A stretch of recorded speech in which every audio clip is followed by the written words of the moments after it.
नमस्कार मित्रांनो, welcome back to my YouTube channel. आणि आज आहे आपल्या चॅलेंजचा डे 14 आणि आजची आपली रेसिपी आहे मूग तरी पोहे.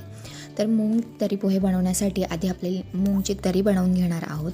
सो इथे मी 8 तास भिजवलेले मूग घेतले होते. त्यानंतर आधीच मी पेस्ट म्हणजे कांदे टोमॅटोची पेस्ट बनवून नव्हती घेतली, कारण की काल हळदी कुंकवाचा कार्यक्रम होता म्हणून एवढा वेळ माझ्याकडे नव्हता. सो कांदे टोमॅटो आधीच चिरून ठेवलेले होते. म्हणून छान तेल गरम केलं, त्याच्यात जिरं मोहरीची फोडणी दिली, लसणाची फोडणी दिली, त्यात बारीक कापलेला कांदा, बारीक कापलेला टोमॅटो छान परतू दिला.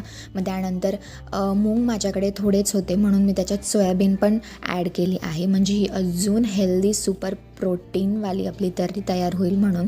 सो मूग आपण त्याच्यात ॲड करणार आहोत. त्यानंतर सोयाबीन ॲड केली आहे. मग आपल्या घरातले जे काही मसाले आहेत ते मी याच्यात ॲड केलेले, आणि मिसळ मसाला मिळतो तर तो मी याच्यात ॲड केलेला आहे. सो हे सगळं जिन्नस मी एकजीव केलेला आहे. छान त्याच्यात कोथिंबीर पण टाकलेली आहे.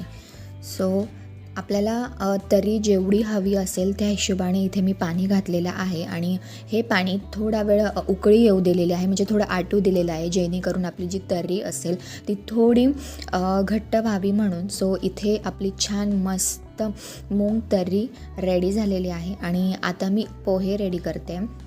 पोहे मी खूप शॉर्टकट बनवले आहे, कारण की हळदी कुंकवाच्या कार्यक्रमामध्ये बराच थकवा आला होता.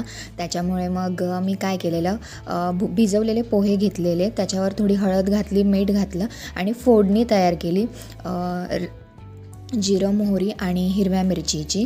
तर ती फोडणी मी भिजवलेल्या पोह्यात ॲड केली आणि सगळं एकजीव करून घेतलं होतं. सो इथे आपले हे इझी आणि लवकर होणारे पोहे रेडी झालेले आहेत. त्याच्यासोबत सुपर प्रोटीनयुक्त अशी आपली तर्री रेडी झालेली आहे. सो आजची तुम्हाला ही हेल्दी रेसिपी कशी वाटली मला कमेंटमध्ये नक्की सांगा. व्हिडिओ आवडल्यास लाईक शेअर करा आणि चॅनलला सबस्क्राईब करा. बाय.